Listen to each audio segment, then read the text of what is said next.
você pregue para uns 3 aí, diga, faça releitura. Faça releitura, faça releitura. Para de levar para o pessoal, é a palavra de Deus em cumprimento. Para de levar para o pessoal, deixa Deus fazer o que Ele disse que ia fazer. Para de discutir, de bater boca. Tem gente que você chama de inimigo e Deus está dizendo, funcionário. Você tem que olhar para quem está do teu lado e dizer para essa pessoa assim, ó, sabe aquele adversário? Diga. Sabe aquele adversário? Diga, é meu funcionário. E não sou eu que pago. Tem gente aqui que está doido para surtar. Só que o Senhor está dizendo, não há margem para você surtar. Porque eu te falei como seria o processo. Está doida para surtar. Tem irmão aqui que está doido para dar um surto porque está no direito da afronta. Eu vou mostrar para ele que eu sou crente, mas não sou otário. Jesus está dizendo, tu vai ficar sem graça. Porque eu não te preparei para fazer barraco, para dar na cara de ninguém. Te preparei para suportar, para passar, para entender. João capítulo 19, quem achou, diga amém. Amém. Glória a Deus. Tem como virar, eu não sei se é esse refletor, eu acho que é esse. Meu Deus. Gente, eu me senti uma pessoa muito poderosa agora. E não tendo ela acabado de falar. Muito obrigada, muito obrigada. Vamos ao texto, João capítulo de número 19, verso 24 em diante. Na verdade, versículo 23. Quem achou, diga amém. Amém. Tendo os soldados crucificado a Jesus, tomaram as suas vestes e dividiram-na em 4 partes, uma para cada soldado. Tomaram também a túnica, que era sem costura, toda tecida numa peça só, de alto a baixo. E disseram uns aos outros, não a rasguemos, mas lancemos sortes sobre ela para ver de quem será. E isto aconteceu para que se cumprisse a escritura. Complete para mim, por favor. E isto aconteceu para que se cumprisse a... que dizia, dividiram entre si as minhas vestes, e sobre a minha túnica lançaram sortes. E foi isto que fizeram os soldados. Versos de número 28. Mais tarde, sabendo Jesus que tudo já estava consumado, e para que a escritura se cumprisse, para que quem se cumprisse, gente? Jesus disse, tenho sede. E estava ali um vaso cheio de vinagre. E embeberam de vinagre uma esponja e colocaram-na numa vara de ísopo e chegaram-na à sua boca. Quando Jesus recebeu o vinagre, ele disse, está consumado. E inclinando a cabeça, entregou o Espírito. Como era o dia da preparação, os judeus, para que os corpos não ficassem na cruz durante o sábado, porque o sábado era um grande dia, rogaram-lhe a Pilatos que lhe fossem quebradas as pernas e fossem tirados os crucificados. Foram os soldados e quebraram as pernas do primeiro e do outro que com ele fora crucificado. Mas chegando-se, porém, a Jesus, vendo-o já morto, não lhe quebraram as pernas. Contudo, um dos soldados transpassou-lhe o lado com uma lança, e imediatamente saiu sangue e água. E aquele que viu isto testificou que o seu testemunho é verdadeiro, e ele sabe que é verdade o que diz, para que também vós o creiais, que estas coisas aconteceram para que se cumprisse a... que dizia, nenhum dos seus ossos será quebrado. E você diga amém por essa palavra. Tudo que Deus fala, Deus quer fazer. Se não quisesse fazer, não falava. Pelo contrário, é Ele mesmo que diz que não faz nada sem primeiro dizer, revelar os seus santos profetas. E por que que Ele faz isso? Para impregnar em nós o seu querer, porque dele é o querer e o efetuar. Deus podia fazer tudo sem te falar nada, mas Ele gosta que você queira junto. Já parou para perceber, por exemplo, quando Lázaro já estava morto há 4 dias, e ele já havia recebido a notícia que ele estava enfermo quando ainda vivia. Mas demorou e o texto diz que ele fez de propósito. Porque quando ele é bom, mas quando ele é terrível, ele é melhor ainda. Chegou 4 dias depois na aldeia de Betânia e já havia determinado muito antes da sua chegada que ressuscitaria Lázaro. Se você olhar o texto lá em João 11, você vai ver ele dizendo aos discípulos: vamos a Betânia porque Lázaro dorme, mas eu vou ressuscitá-lo. Aí os discípulos que não queriam voltar para lá, porque da última vez que haviam ido para lá, saíram daquela região quase que a pedradas e a pauladas, não tinham motivação alguma para o retorno. E aí disseram assim: Senhor, se ele dorme, deixa ele descansar, no seu tempo ele desperta. Aí Jesus vai adverti-los dizendo: Lázaro é nosso amigo. Como quem diz: que porcaria de amigos são vocês? Lázaro está morto. Eles estavam se fazendo de sonso. E aí Jesus vai falar declaradamente o que vai fazer na aldeia de Betânia. Ele diz: Lázaro está morto, mas eu vou ressuscitá-lo. Então diga para mim, Jesus já estava decidido a ressuscitar Lázaro, sim ou não? Muito antes de chegar na aldeia de Betânia, ele já havia predeterminado para onde estava indo e o que faria quando chegaria lá, sim ou não? Mas quando chegou, foi recebida por Marta, logo na entrada do portal da aldeia. Marta vai responsabilizá-lo pela morte de seu irmão, vai dizer: se o Senhor estivesse aqui, meu irmão não tinha morrido. Aí ele diz: Marta, eu sou a ressurreição e a vida, o teu irmão vai ressuscitar. Não precisava ter informado para Marta, porque ele já havia decidido acerca da ressurreição de Lázaro, muito antes de chegar lá, muito antes de encontrar Marta. Mas perceba como ele não ressuscita enquanto não anima Marta. Aí ele para lá, já parou para perceber isso? Ele para lá e ele vai começar um processo de convencimento. Vai tirar Marta do passado, vai resgatá-la do futuro e vai encaixá-la onde a fé funciona, no tempo presente. Ele chega e ele diz: Marta, teu irmão vai ressuscitar. E ela diz: eu sei, que no grego também significaria eu creio. Naquele grande dia, ela diz: eu creio, naquele grande dia. O que é isso?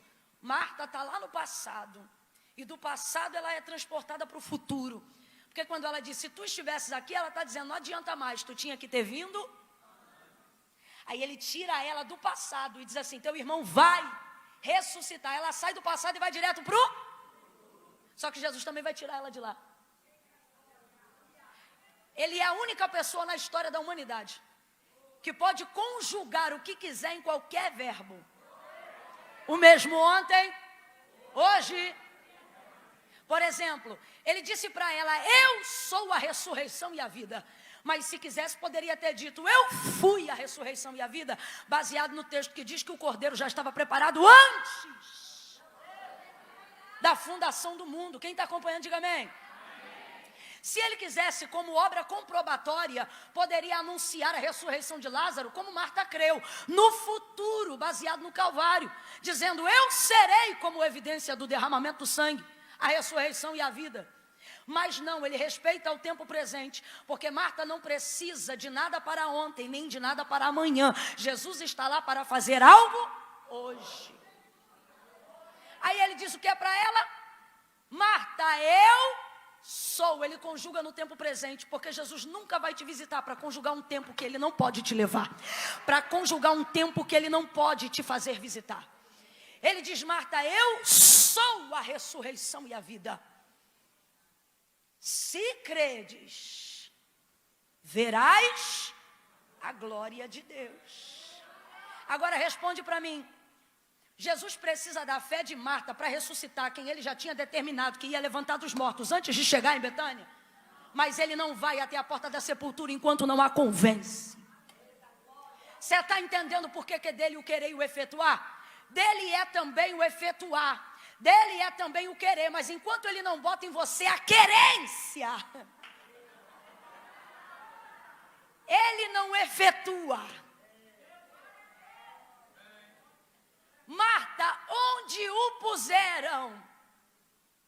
Senhor, já cheira mal. Onde o puseram? Vem, eu vou levar o Senhor lá.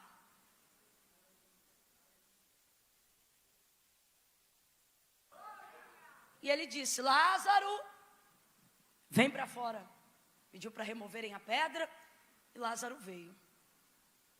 também não fez isso antes de Maria chegar. Depois que convence Marta, ele pergunta: cadê tua irmã?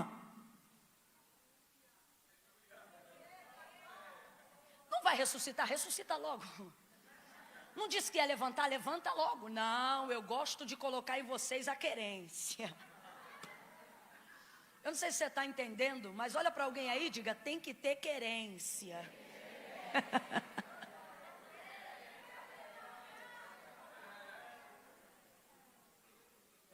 Cadê Maria?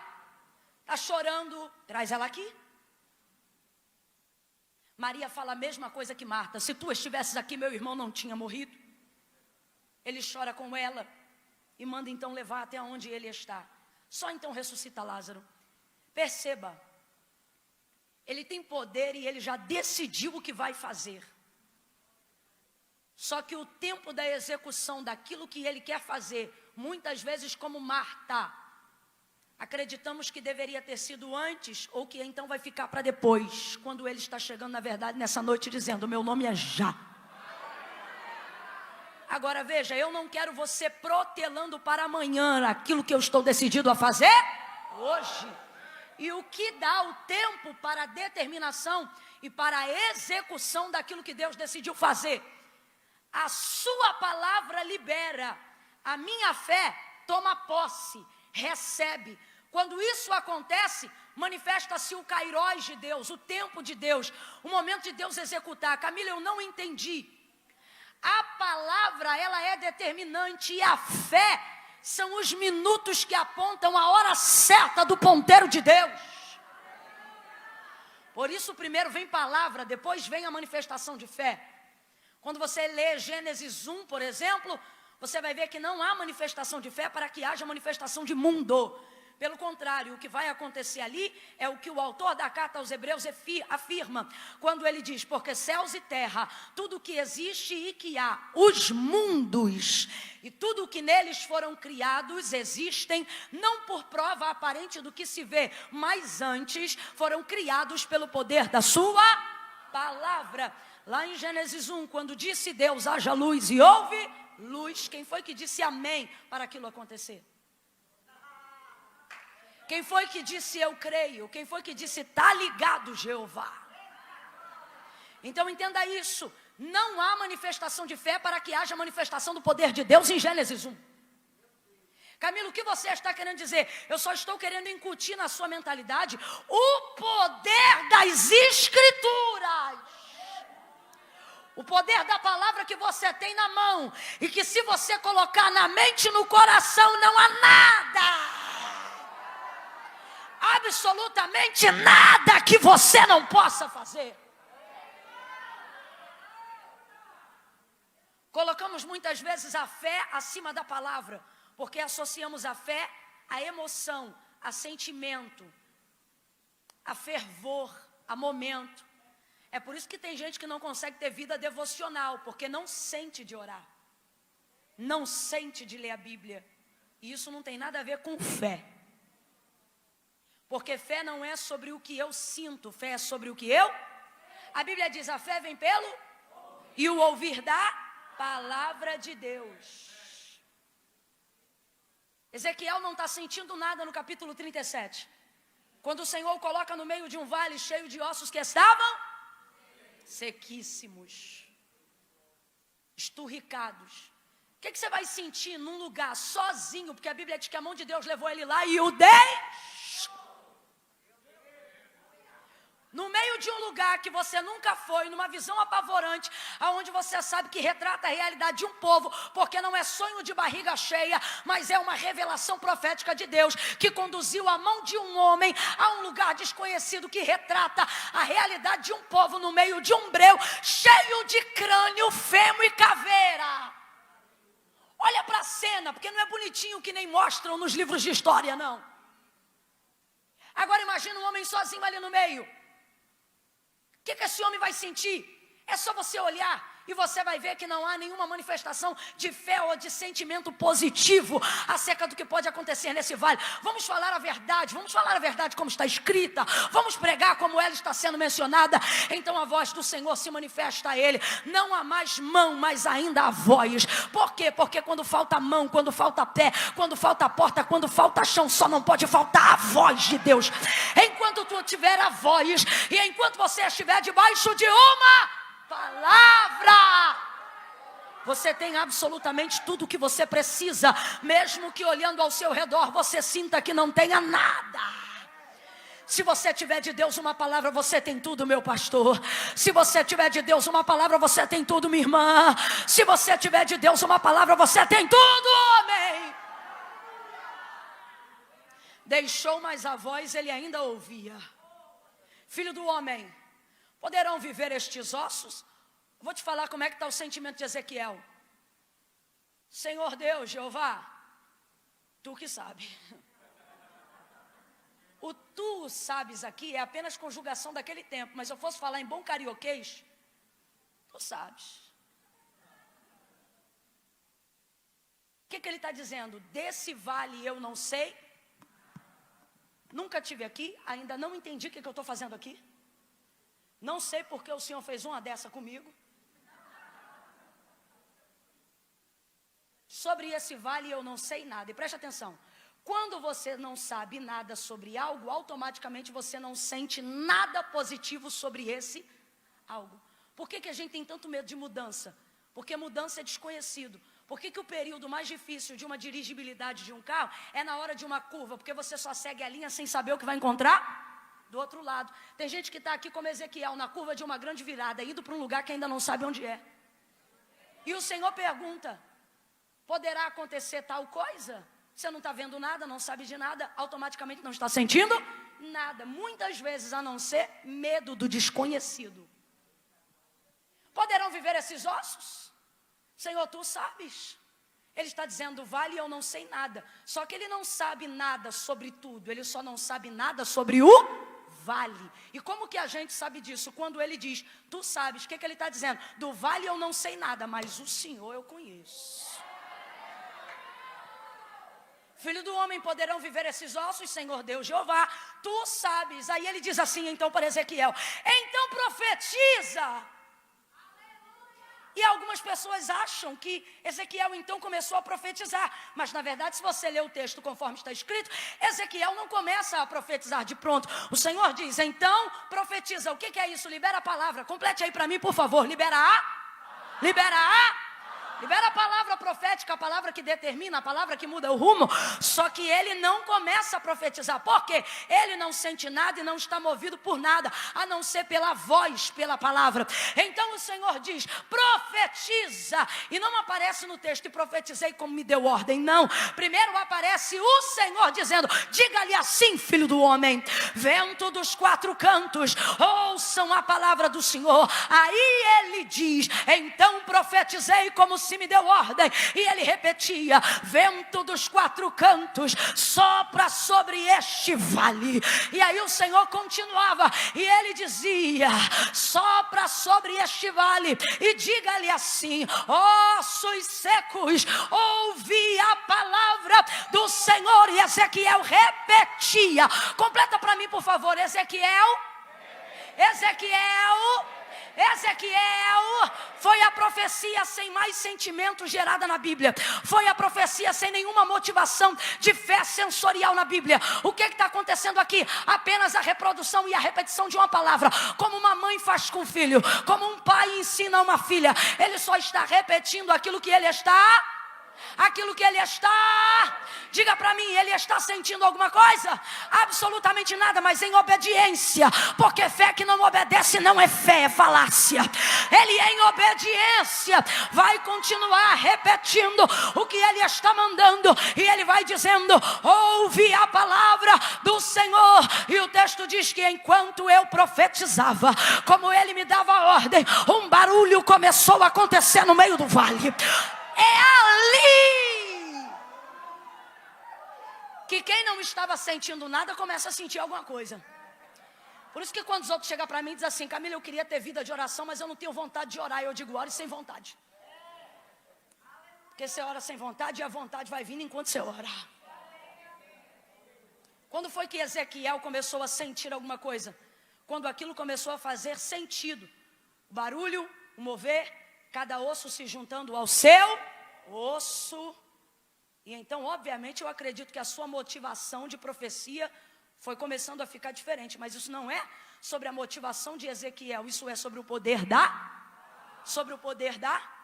Por que a nossa fé não está sendo efetiva? Porque não estamos colocando fé na...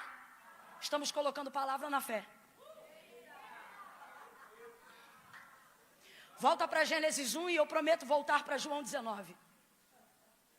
Quando você vê Deus manifestando a sua palavra, e por isso a fé vem pelo ouvir e o ouvir da palavra de Deus, porque palavra manifesta a execução de poder por intermédio da fé. Mas fé não obriga a palavra a se movimentar. Camila, eu não entendi, você vai entender. E disse Deus: haja luz, e houve. Vou perguntar pela segunda vez: há manifestação de fé em Gênesis 1 para que haja manifestação do poder de Deus? Há manifestação de fé em Gênesis 1 para que haja criação de mundo?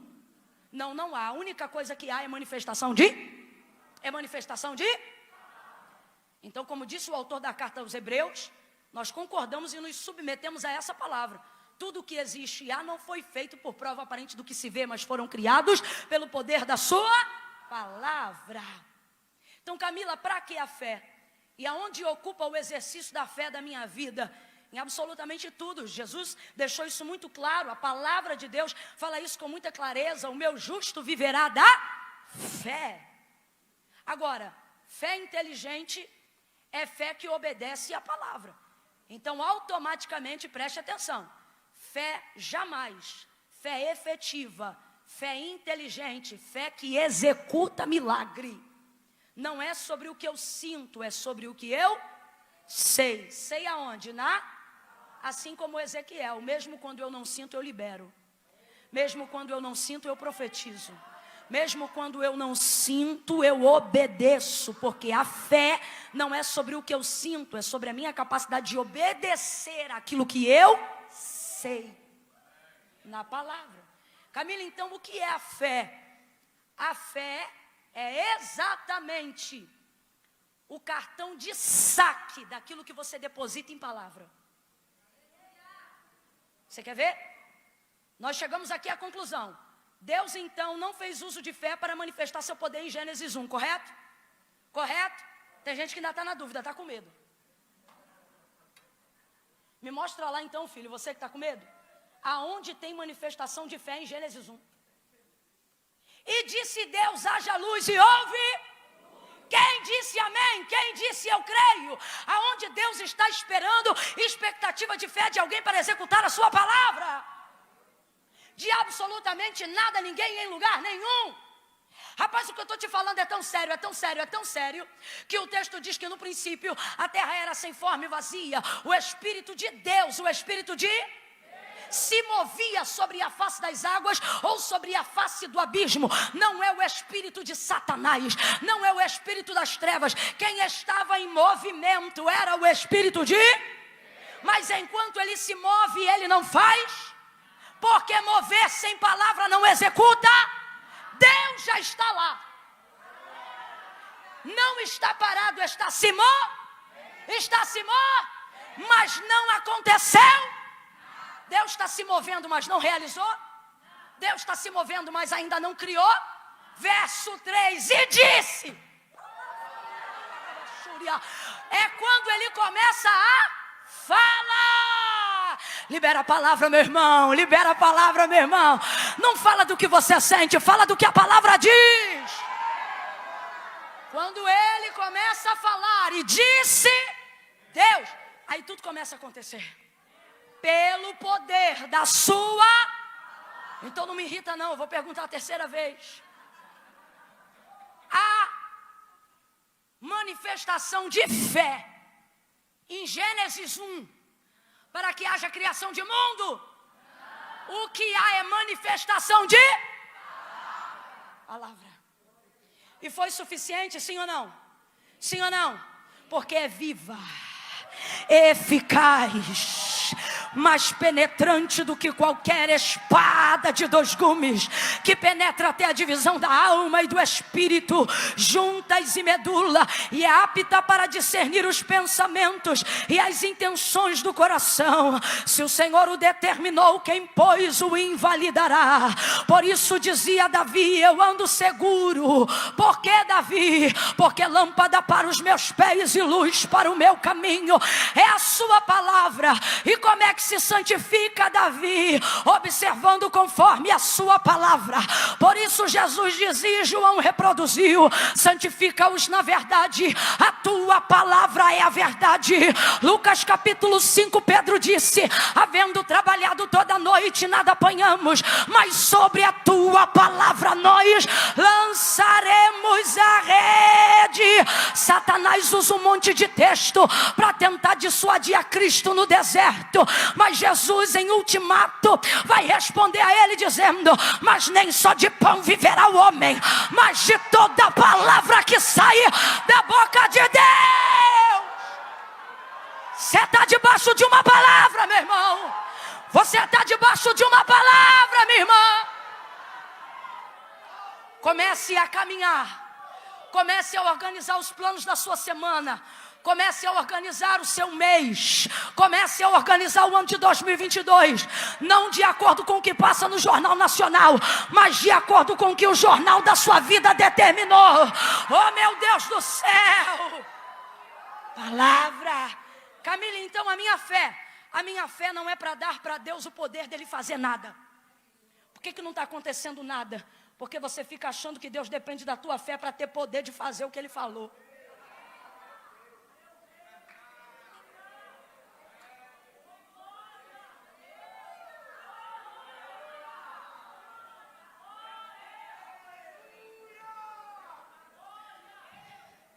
Vai glorificando, eu vou tomar tudo, porque é água de coco.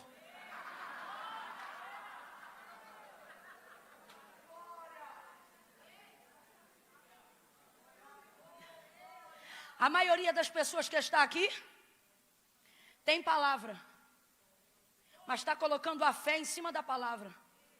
Que é isso? Está colocando em cima do que você sabe e o que você sente. Eu sei disso, mas não sinto assim. Sei disso, mas não sinto assado.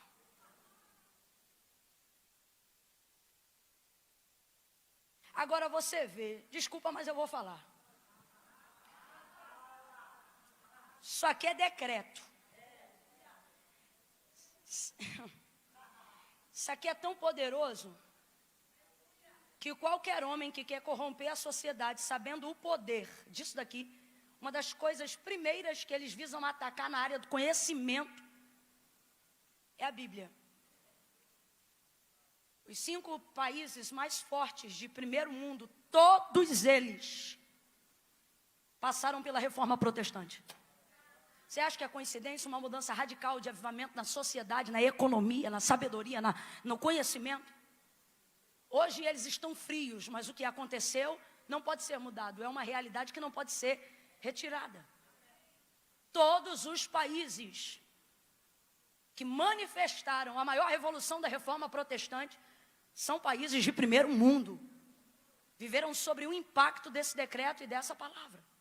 Por que o Brasil está vivendo o que está vivendo hoje?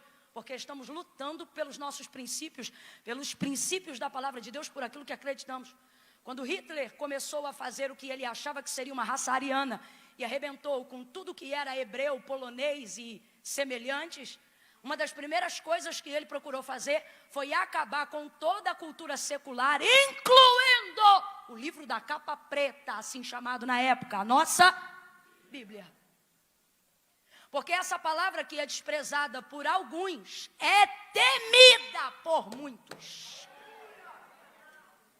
E os poderosos sabem disso. Eles sabem disso. Quando se levanta um líder decidido em corromper, a primeira coisa que ele quer fazer é mudar o que está aqui. Rui Barbosa nem crente era. Não como vemos o fervor de hoje. Mas quando perguntaram para ele, aonde você acha, haja vista que a organização e a dedicação dessa biblioteca em sua homenagem, que a Bíblia deve ficar? E em resposta ele disse, bote aonde quiser. Pensaram que era desdém, mas então ele explicou, dizendo, não faz diferença, ela vai continuar sendo quem ela é, aonde ela estiver. Então ele prosseguiu e disse, se colocarem ela no fundo, embaixo de todos os livros, ela será o alicerce de todo conhecimento da sociedade. Se colocarem ela acima de todos eles, será a coroa de tudo de bom que já foi pensado.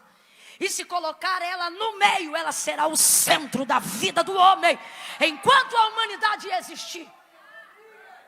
Entenda isso. É por isso que tem gente que chega aqui, não ama Deus como você ama, não busca Deus como você busca, não serve a Deus como você serve, mas recebe o que você não recebe. E eu vou te explicar por quê. Porque acredita nos decretos estabelecidos, então a sua fé dá a ele poder de sacar aquilo que ele recebe ouvindo. Camila, eu não entendi, vai entender agora.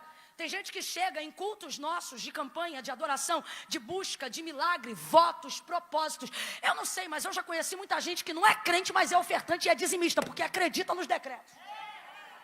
E é gente que pode ter a vida toda torta, o camarada está todo lambado no erro, mas a área dele financeira parece que o devorador não toca mesmo, pelo contrário, ele continua prosperando. Quem não conhece a palavra fica revoltado, mas quem conhece a palavra e não pratica fica endemoniado. Fica. Porque aí vem o camarada pra cá, não é batizado, não participa do corpo nem do sangue de Cristo. Desculpa, mas eu vou falar a verdade. Mas ele faz 7 dias de campanha, de oração, baseado na palavra que libera sobre a lei. A lei, palavra é lei. Por exemplo, a lei da semeadura. E tudo aquilo que o homem plantar, isso ele vai? Isso é lei. Isso não depende de quanto você tem na tua conta, a cor da tua pele, qual é o fator RH do seu sangue, não. Tudo aquilo que o homem plantar, isso ele vai colher. Aí o camarada vem e plantar. Em 7 dias ele recebe o que tu não recebeu em 7 anos. Porque ele pega o decreto daquela palavra e ele toma aquilo para a vida dele como lei.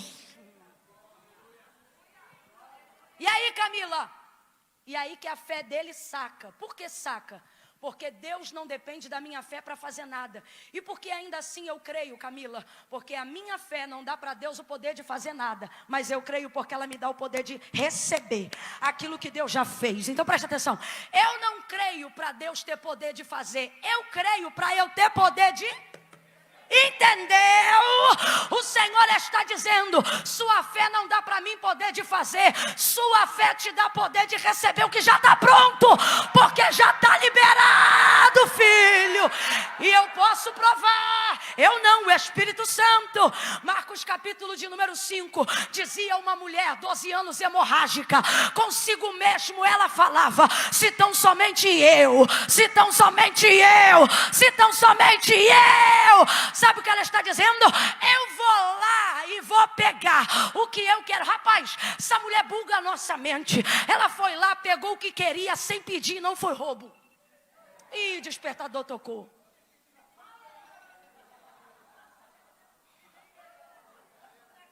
Quem aguenta mais 15 minutos? Então vou botar 22:30.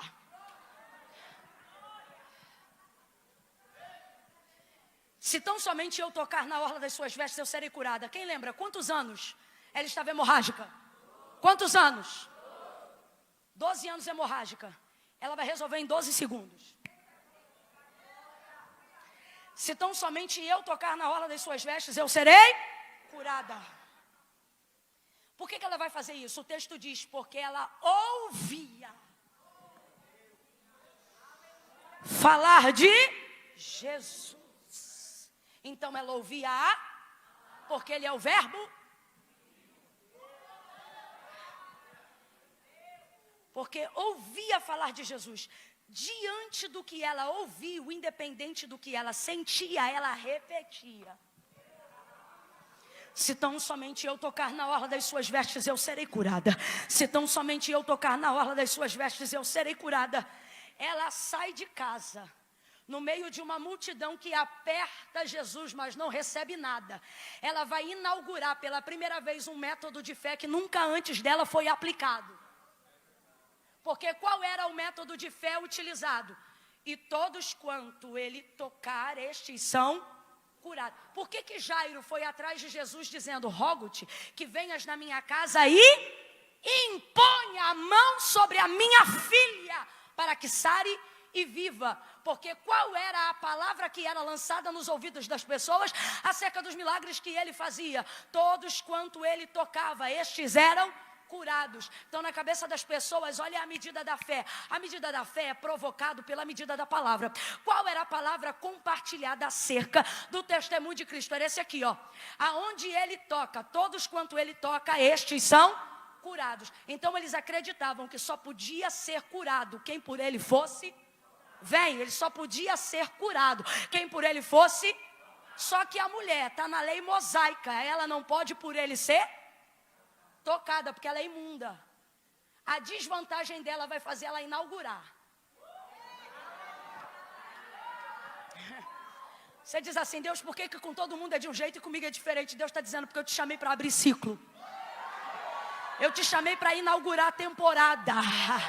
Deus, por que para os outros parece que o negócio flui tranquilo, mas comigo é quebradeiro? E o Senhor está dizendo: é porque eu te chamei para abrir caminho aonde ninguém nunca passou. Por causa da desvantagem dela, ela vai inaugurar um método que é eficaz, mas antes dela nunca havia sido utilizado. Por quê? Porque todo mundo colocava Deus dentro da sua caixinha, porque o testemunho era que quem Jesus Cristo tocava era curado. Então eles pensavam: só pode ser por ele curado quem por ele for. Só que como ela não pode ser por ele tocada, ela não vai pedir para ele tocar, ela vai ficar em casa e vai dizer: e se? Quando você não desiste de algo, novas ideias aparecem. Deus está falando aqui para alguém.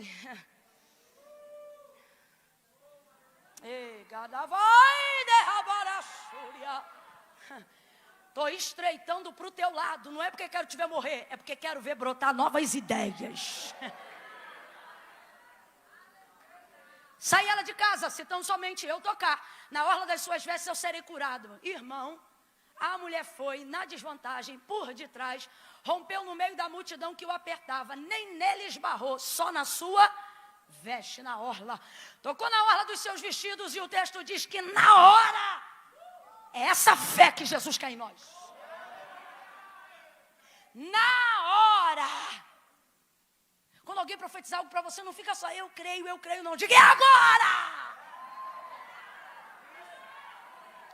Hoje mesmo, ali no gabinete, profetizaram algo para mim, eu já recebi dizendo: é a última vez, não sei o que eu não vou te contar. Eu decretei, falei: acabou, eu recebi hoje. Tocou, na hora ela foi curada. Estancou a hemorragia no corpo e sentiu estar livre daquele mal.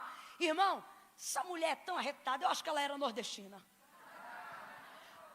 Que o texto diz que ela pegou e já estava indo embora. É por isso que eu digo, ela pegou o que queria sem pedir, não foi roubo.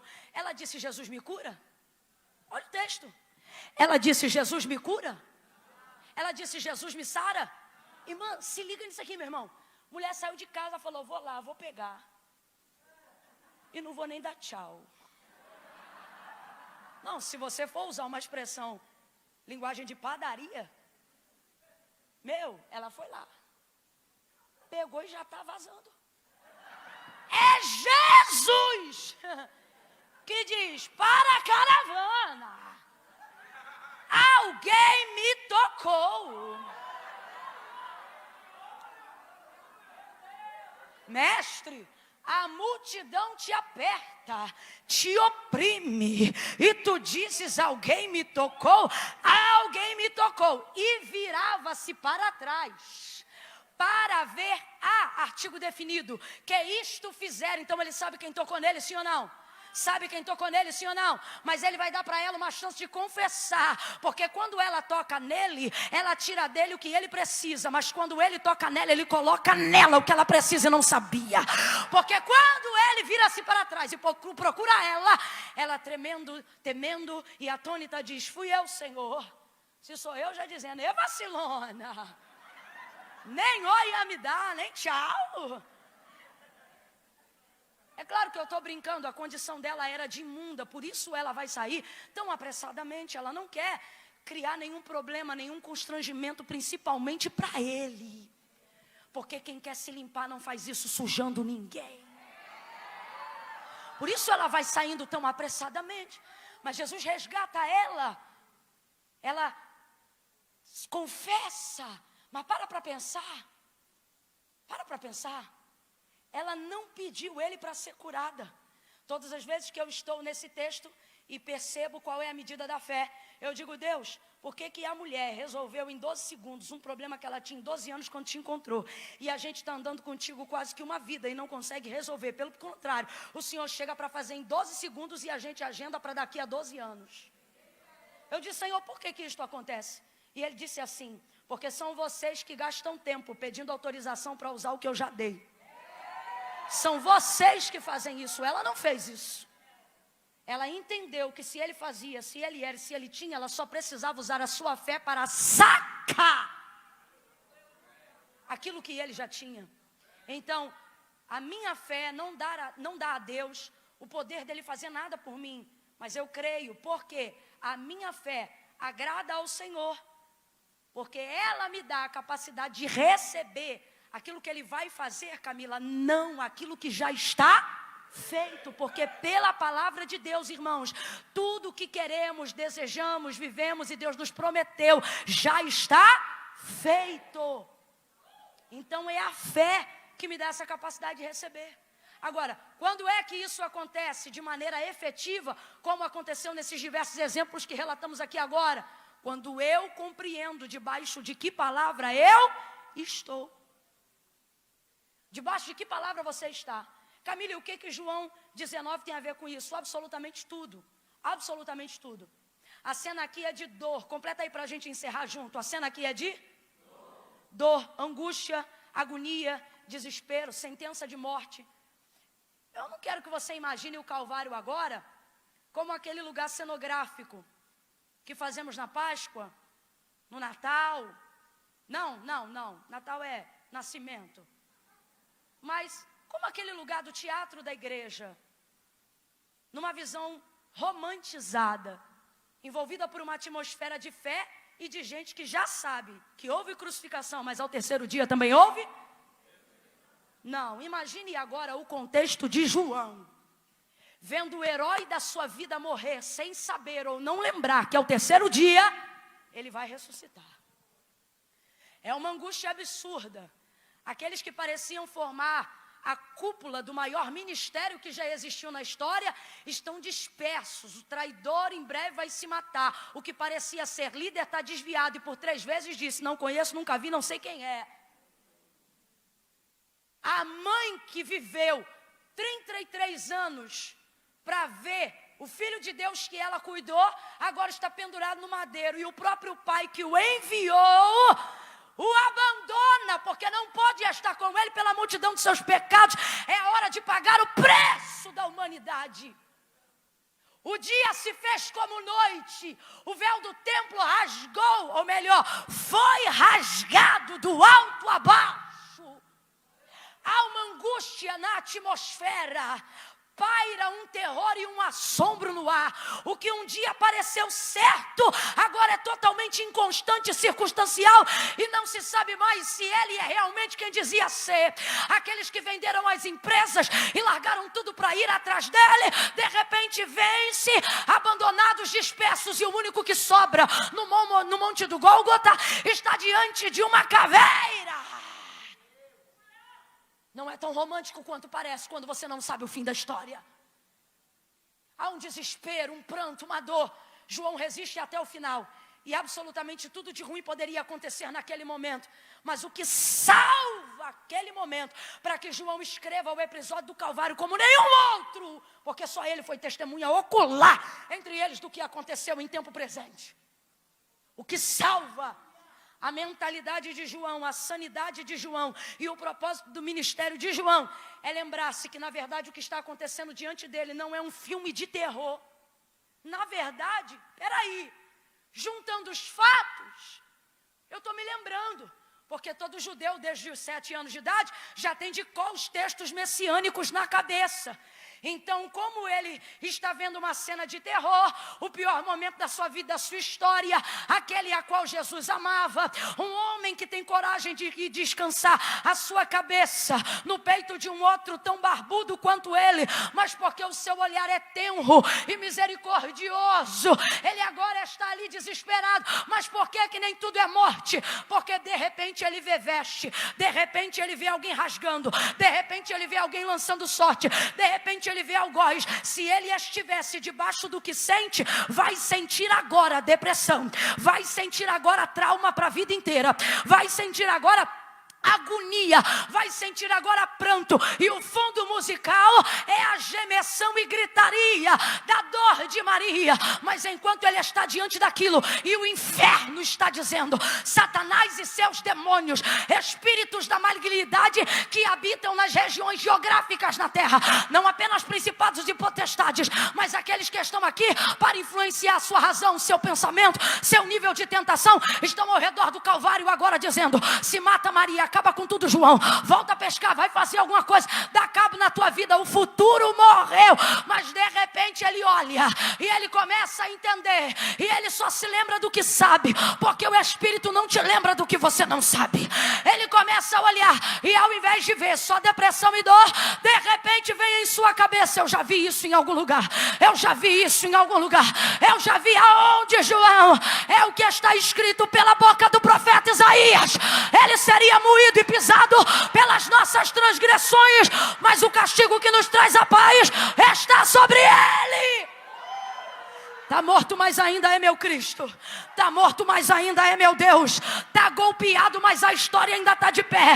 Está abatido, mas nada mudou.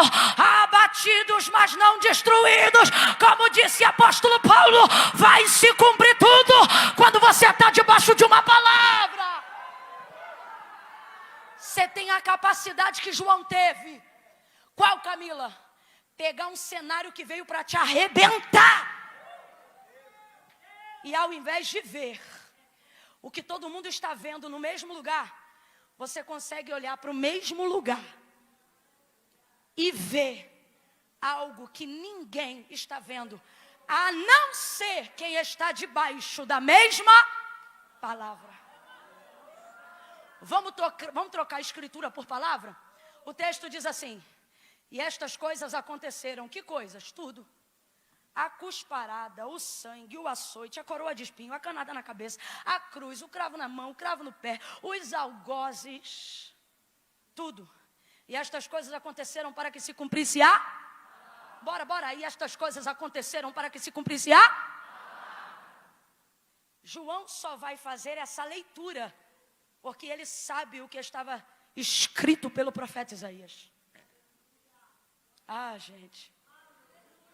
Com todo respeito, Deus me trouxe aqui nessa noite para te fazer uma releitura do cenário atual que você está passando.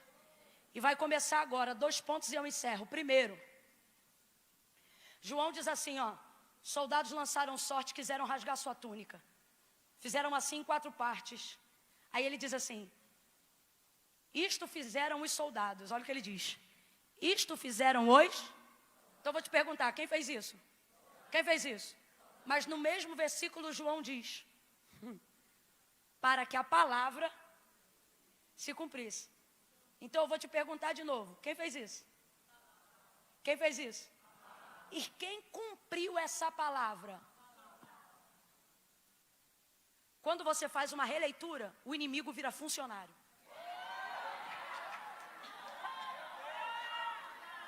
Quando você faz uma releitura,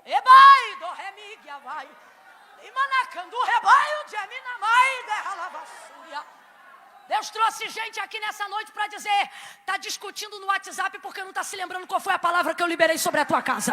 Está quebrando pau em comentário de Facebook porque não está trazendo à memória a palavra que eu liberei sobre a tua casa. Está se sentindo perseguido, afrontado de todos os lados porque não está se lembrando qual foi a promessa que eu liberei sobre a tua vida. Porque quando você trouxer sobre a tua vida a palavra que Deus liberou a teu respeito, teu perseguidor vira teu funcionário. Quem paga o salário dele nem é você. Quem está entendendo o que Deus está falando, bota a mão no ombro de quem está do teu lado agora. Bota a mão no ombro dele, no ombro dela, e diga para essa pessoa: não é maltrato. Diga: não é maltrato, é trabalho. Sacode ela e diz: vai se cumprir tudo. Vai se cumprir tudo. Aguenta.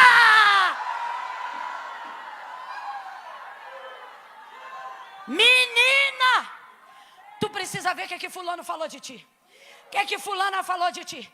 Disse isso, disse assim, disse assado. Você não tem que virar cara de assustado. Só fica assombrado com o que dizem quem não sabe debaixo de que palavra está. Irmão, quem sabe debaixo de que... Esse Jesus se assustou com Judas. Pelo contrário, quem fica com bobeira de não querer trocar cálice é você. Jesus deixa o abençoado meter a mão no prato dele. Vai, come.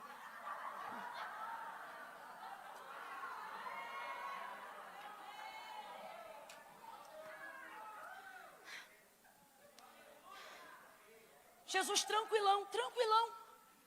O que tem de fazer, faz-o logo. Sabe o que ele está dizendo? Acelera meu processo aí, ó.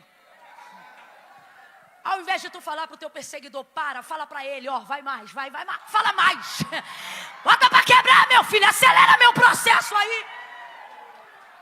Você acha que eu estou brincando? Estou brincando não, estou falando coisa séria.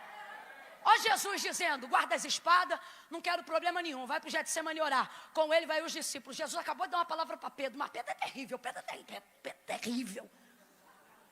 Mal chegou, os romanos vêm, beijo de Judas, traição. Pedro pega a espada, que nem dele era, corta a orelha de mal. Jesus cata a orelha do homem no escuro. Pedro bota Jesus em cada situação. Ele vai catando a orelha, vai botando a orelha de novo, pedindo desculpa para o homem, dizendo: Pedro, eu não te mandei botar essa espada na bainha. Coloca a orelha de novo no lugar do soldado. Ouça isso. Sabe o que Jesus está dizendo? Quando ele pega a orelhinha do Malco, bota no lugar e manda Pedro botar a espada na bainha e manda ninguém reagir. E vai se entregando, pelo mesmo motivo que ele disse a Pilatos: a minha vida ninguém, a minha vida eu, porque eu sei debaixo de que palavra eu estou. Então não deixa teus amigos se doerem, não deixa a tua família reagir. Quando Davi sabia o que teria que passar na crise do reinado de Absalão, seu filho, quando tentou tomar o seu lugar, ele sabia que estava debaixo de maldição, vivendo o cumprimento de profecia, por ter matado Urias, marido de Betseba. Por ele saber disso, quando ele vai passando e o filho de Abisai começa a querer ai meu Deus, como é o nome do homem, gente? Não lembro, mas começa a atacar pedra nele. Aí sim, um dos seus valentes da casa de Abisai vai pegar a espada, porque é valente de Davi. E ele diz: quem esse cão morto pensa que é? Para afrontar de tal forma o rei de Israel. Aí ele, que sabe debaixo de que sentença está, vai fazer uma releitura e vai dizer para o seu guerreiro: mete a tua espada na bainha e não se mete nesse negócio, porque se Deus disse, amaldiçoa Davi, deixa a palavra se cumprir. Eu quero que você pregue para uns 3 aí e diga: faça releitura. Faça releitura, faça releitura. Para de levar para o pessoal, é a palavra de Deus em cumprimento. Para de levar para o pessoal, deixa Deus fazer o que Ele disse que ia fazer. Para de discutir, de bater boca. Tem gente que você chama de inimigo e Deus está dizendo: funcionário. Você tem que olhar para quem está do teu lado e dizer para essa pessoa assim, ó: sabe aquele adversário? Diga. Sabe aquele adversário? Diga: é meu funcionário e não sou eu que pago. É Deus, é a sua palavra se cumprindo. João vai fazer uma releitura do que está acontecendo. E é isso que vai dar a ele estabilidade para conseguir lidar com o que está acontecendo. Tem gente aqui que está doido para surtar. Só que o Senhor está dizendo: não há margem para você surtar, porque eu te falei como seria o processo. Está doida para surtar. Tem irmão aqui que está doido para dar um surto, porque está no direito da afronta. Eu vou mostrar para ele que eu sou crente, mas não sou otário. Jesus está dizendo, tu vai ficar sem graça. Porque eu não te preparei para fazer barraco, para dar na cara de ninguém. Te preparei para suportar, para passar, para entender. Agora, Jesus vai fazer algo extraordinário. Depois dessa parte, ele vê que tudo já está pronto. E olha o que o texto diz. Vendo que tudo já estava consumado, ou seja, já tinha feito tudo, só faltava uma coisa. Então ele não vai esperar que ninguém faça aquilo que ele sabe que falta. Por quê? Porque só falta uma coisa para ele sair daquele momento de tortura. Irmãos, sangue sufocando os pulmões, nervos e tendões batendo em choque diante do cravo o tempo todo, dor insuportável, respiração extremamente difícil, agonizando literalmente. E ele sabe que só falta uma coisa para ele se livrar daquele processo. O Calvário é um processo extremamente doloroso, sim ou não? O de Jesus então nem se fala, o peso dos pecados da humanidade estavam sobre. Se um erro que você comete lhe gera angústia e doença psicossomática, imagine as doenças, enfermidades, calamidades, iniquidades da humanidade inteira sobre a vida de um homem só. Sem consolo do Espírito Santo e sem o consolo do seu pai, que não está com ele naquele momento, porque senão ele não diria Elohim, Elohim, labaque sabatani, Deus meu, por quê? Então pense nisso, só falta uma coisa para o processo acabar.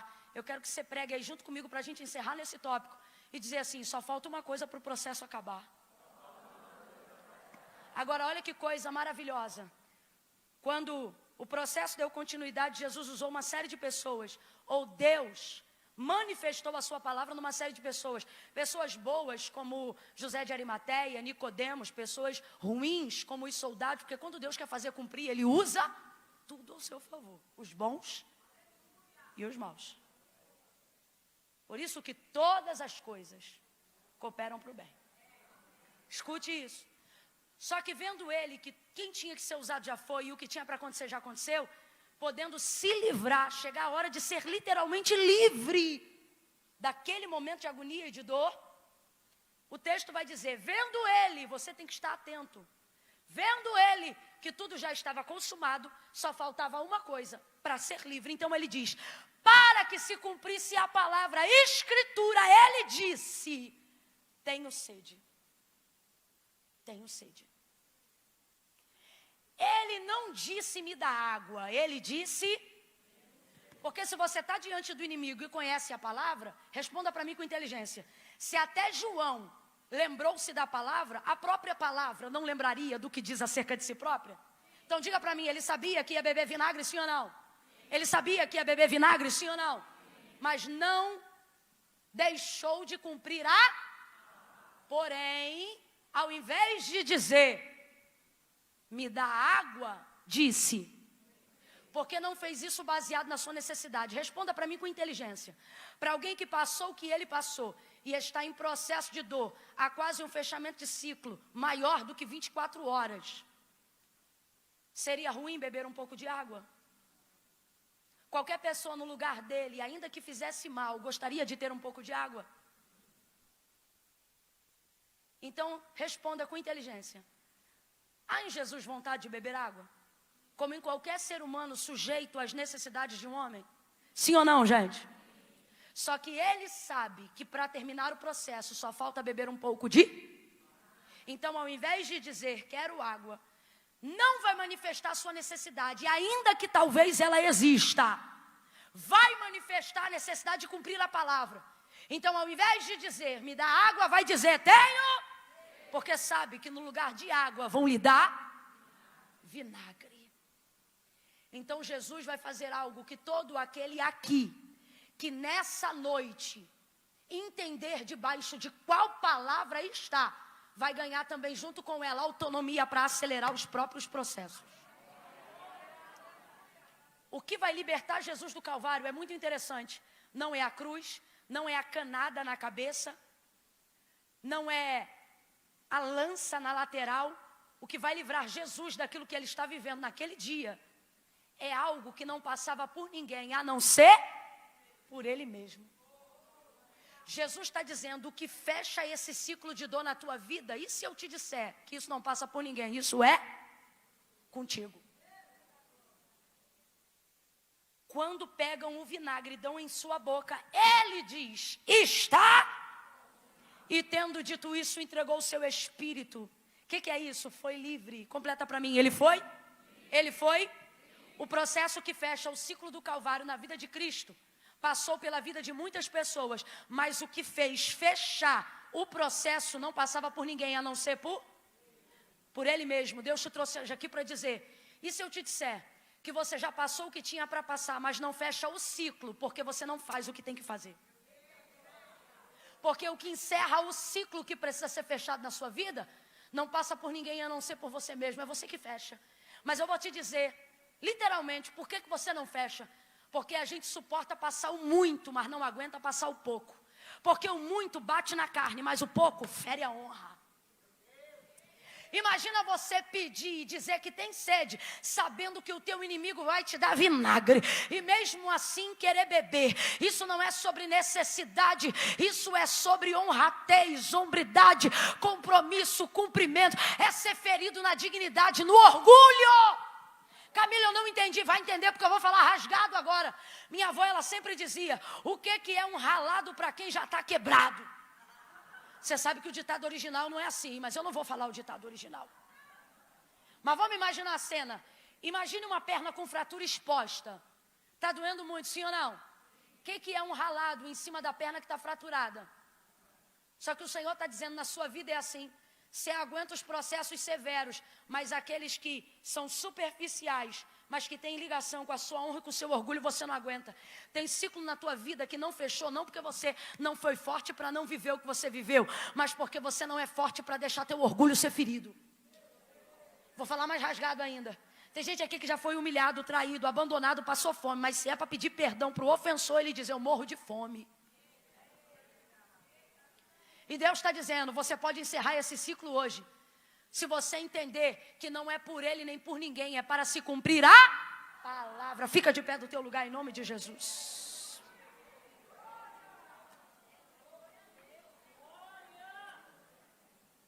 Se estica aí, se estica, se estica. Eu sei que você está aqui desde cedo, se estica.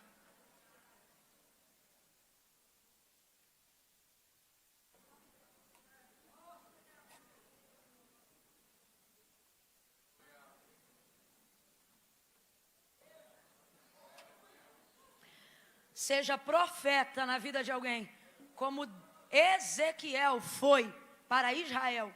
E o que eu lhe mandar dizer, repita para quem está ao seu lado. Diga para esta pessoa, assim, diz a palavra do Senhor. É você que encerra esse ciclo de sofrimento e dor. Todas as áreas da sua vida. Não, já profetizou, isso aqui sou eu que estou falando. Todas as áreas, eu gosto assim, de profeta ligado. Todas as áreas da sua vida que estão sendo alvejadas por algozes, por dor, por sofrimento, por pelejas, por angústias.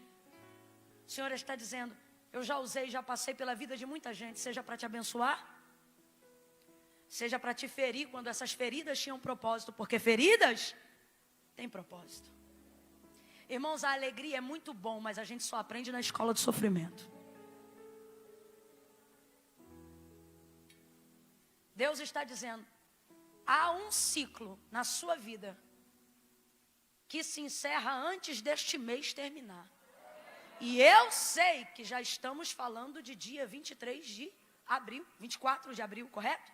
Não, hoje é 23, não me confunde, terra. 23 de abril. E o Senhor está dizendo, tem ciclo na tua vida que você vem arrastando desde 2019, desde o ano 2000, desde 2017, 15. O Espírito Santo está trazendo a cada um a memória que compete a essa palavra. E você pensa, Deus faz, Deus tira. Deixa eu te falar um negócio muito interessante sobre o que Deus faz. Lembra de um homem chamado Abraão? No capítulo 12, quando o Senhor lhe aparece pela primeira vez, falando com ele, o Senhor diz assim: Abraão, Abraão, sai da terra de teu pai, da tua terra, da tua parentela, da casa de teu pai, e vai para uma terra em que eu vou te mostrar. Então preste atenção, olha o que Deus está dizendo. Ele diz assim: farei de ti uma grande nação, abençoarei os que te abençoarem e amaldiçoarei os que te amaldiçoarem. Em ti serão benditas todas as famílias da terra. Deus faz com ele uma aliança quando diz para ele: abençoarei os que te abençoarem e amaldiçoarei os que te amaldiçoarem. Deus entrega a ele uma promessa quando diz: te darei uma terra e engrandecerei o seu nome. Mas tem uma coisa que Deus manda ele fazer, e essa coisa Deus não faz. Que coisa é essa? Perceba, é quando ele diz para Abraão: sai. Sai da tua terra. A terra que eu vou te levar, eu vou te dar. O nome que eu te falei, eu vou engrandecer. A aliança é comigo, a multidão é comigo, a geração é comigo, a providência é comigo. A direção, Deus falou para ele que era Canaã. Vai para uma terra, mas guiou ele até lá, sim ou não? Então a direção foi com Deus. Deus disse para Abraão: não só sai, Deus também disse para ele: vai. E como é bom receber de Deus um vai, porque vai aponta caminho, aponta direção, né? Tem muita gente hoje aqui dizendo: Deus, manda um vai. E Deus está dizendo: vou até mandar, mas primeiro você. Aí olha isso. Ontem Deus falou comigo numa atmosfera semelhante a essa. E Deus disse assim: diga para ele, diga para ela, Deus falando comigo para dizer ao povo que eu não vou tirar ele de onde ele pode sair sozinho. Deus não disse: vou te tirar dessa terra. Deus disse o que, Abraão? Porque ele era capaz de fazer aquilo. Ele só precisava de uma mas Deus só aponta a direção depois que ele, Deus está dizendo: saía com você. Eu profetizo vida sobre tua vida, bênção no teu ministério, milagre sobre você.